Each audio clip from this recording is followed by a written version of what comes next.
Buenas noches, que Dios te bendiga. Este es tu humilde servidor que se presenta para darte a conocer una palabra en esta noche de parte de Dios para tu vida. Quiero enseñarte algo muy importante al momento de tú estudiar la Biblia.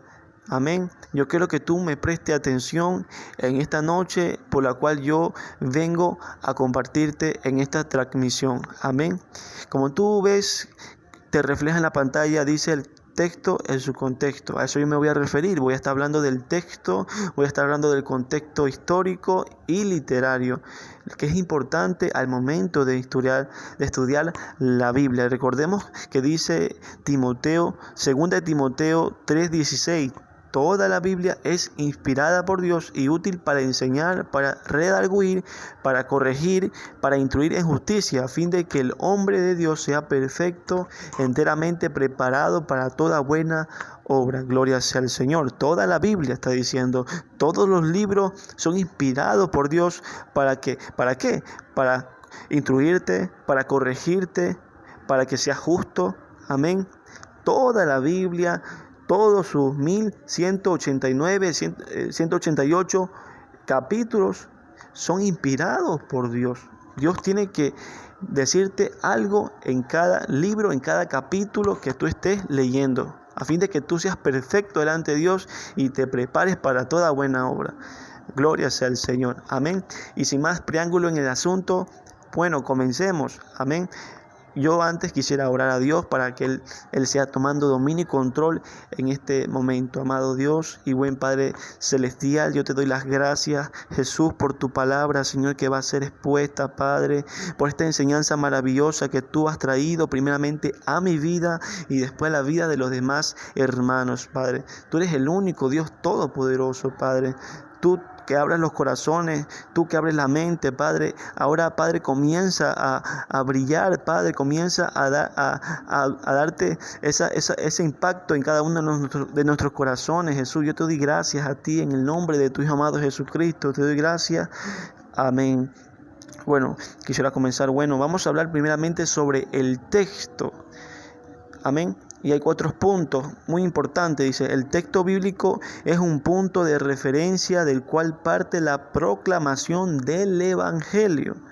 Segundo punto, hay diversos textos en la Biblia, tales como texto poético, para referencia a Salmos del 6 al 1 al 4, texto apocalíptico, Apocalipsis Apocalipsis capítulo 1, versículo 3, texto de promesa que está en Isaías 41 al 10. Amén. Son pocos los versículos, pero hay mucho más. Amén.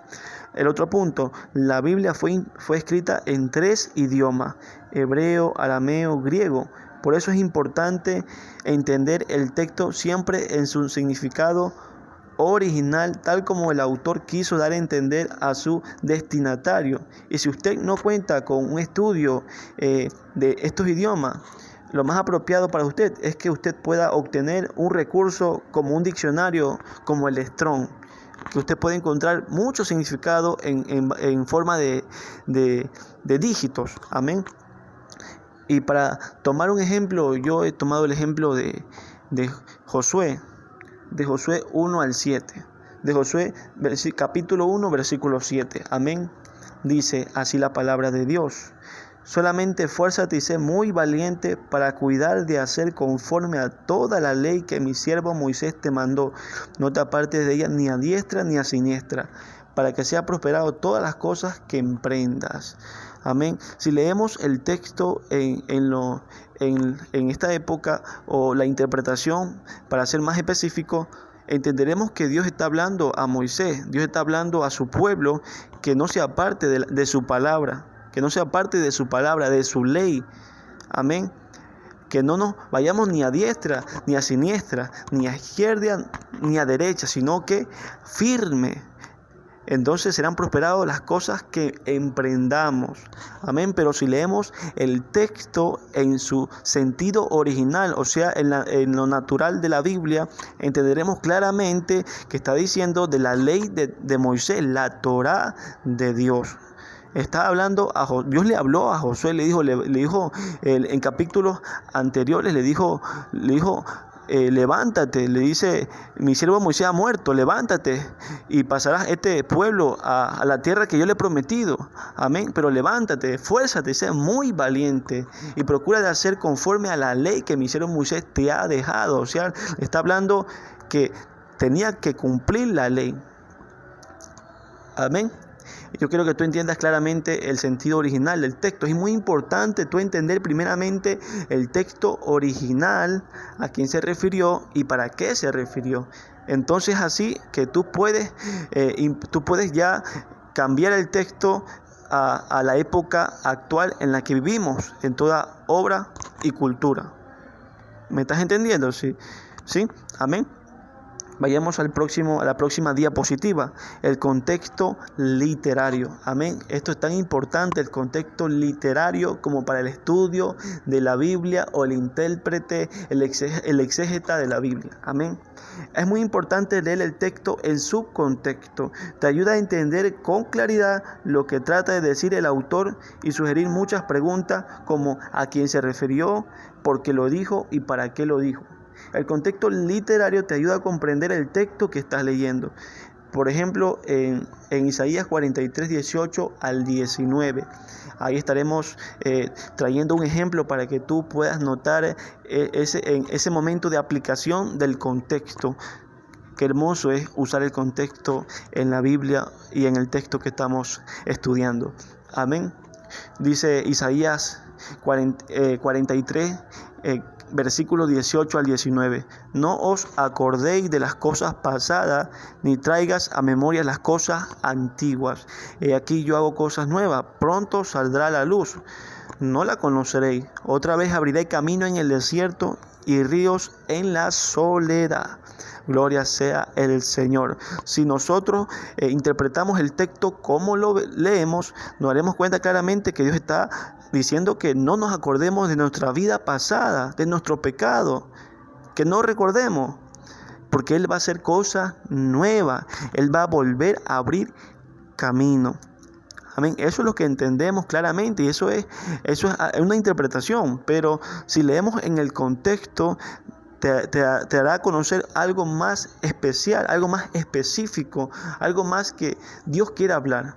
Dice en el contexto, en el versículo 16 al 17. Pero ojo, mira, el contexto no solamente es antes, sino después del versículo. Amén. Dice antes, así en el versículo 16, así dice Jehová, el que abre camino en el mar y senda en las aguas impetuosas, el que sacó carro y caballo, ejército y fuerza, caen juntamente para no levantarse. Fenece como pábilo, quedan apagados. Dios le está refiriendo el evento del Éxodo, cuando libertó al pueblo del ejército de Faraón. Amén. Dice que el Señor lo llevó al Mar Rojo y abrió el Mar Rojo, pasó el pueblo de Israel y cuando los ejércitos del Faraón llegaron al mar, Dios cerró y extinguió al Faraón. Amén. Extinguió al Faraón. Y lo que le estaba tratando de decir es que no se acuerden de ese evento. No piensen de que yo solamente puedo hacer eso. No, Dios puede obrar muchas cosas y más milagros. Dios no tiene límite. El hombre se ha propuesto poner límite a Dios en las cosas, porque hay veces que Dios nos sana y creemos que Dios no nos puede sanar otra vez, o que Dios ya no lo va a hacer. No, Dios puede hacer aún cosas mayores. Dios tiene el poder suficiente para que tú y yo podamos ser impactados por aquel poder. A eso le está refiriendo el Señor en este texto. Es muy importante y puede notar usted claramente el uso del contexto en este texto. Cómo da una buena interpretación, cómo te refleja mejor el texto ahora que lo leemos en el contexto. Amén. Y continuemos, amén. Continuamos en la próxima diapositiva. Dice contexto histórico. Contexto histórico. El contexto histórico tiene que ver con la época y la cultura del autor y su lector. Esto es los factores geográficos, topográficos y políticos de relieve en el escenario del autor. y la ocasión del libro, la carta, el salmo, el oráculo profético u otro género. Todos estos asuntos son gran importancia para la comprensión de la lectura. Y por ejemplo, Lucas 10:30. Vámonos a Lucas 10:30. Ahí encontraremos un ejemplo. Dice, respondió Jesús, dijo, un hombre descendía de Jerusalén a Jericó y cayó en manos de ladrones, los cuales le despojaron e hiriéndole se fueron dejándoles medio muerto. Usted preguntará, entonces, ¿qué me está refiriendo con este texto histórico? El texto histórico está refiriendo a la época, o sea, el que quiere conocer el contexto histórico tiene que ser conocedor de aquella época. Y conocemos claramente que Jericó era un pueblo de comercio. Era un pueblo que se comercializaba, amén, y era un pueblo que estaba bajo una maldición. Era un pueblo que en su actualidad era un pueblo bien conocido, era un pueblo bien poblado de muchos extranjeros, eruditos, peregrinos que se dirigían a comprar, a adquirir, a visitar, amén. Era un centro atractivo en aquel tiempo, y por ser un centro atractivo de comerciantes, era lógico los malhechores, era lógico los ladrones, los nómadas en el desierto que van y entran, que intersectan a este hombre. Mira qué importante es conocer, hacer conocedor de la época, amén. Conocer la geografía, amén. Es muy importante para el estudio de la Biblia. Ahora usted dígame, ¿cómo le vio esto? ¿Le pareció interesante? ¿Le gustaría ponerlo en práctica? Dios te puede brindar el conocimiento suficiente si tú lo buscas. Por eso yo siempre recomiendo que cada vez que tú estudies la Biblia, como el Señor ahora me ha puesto en el corazón, es orar y pedir protección. Dirígete a aprender un pasaje de protección antes de tú comenzar tu estudio. Antes de alabar a Dios, antes de orar por una persona, siempre ora a Dios y ora por protección. Amén. Es muy importante, amado pueblo del Señor. Es muy importante el estudio de la palabra de Dios. No solamente consiste en que tú te bautices, como dice, id y predicar el evangelio a toda criatura. El que creyere y fuere bautizado será salvo, mas el que no creyere será condenado. Hacer discípulos, dice, y predicar el evangelio, y que ustedes puedan enseñar y aprender esta palabra. Amén. Es muy importante esto, amigo. Amén. Que Dios te bendiga y te guarde. Amén.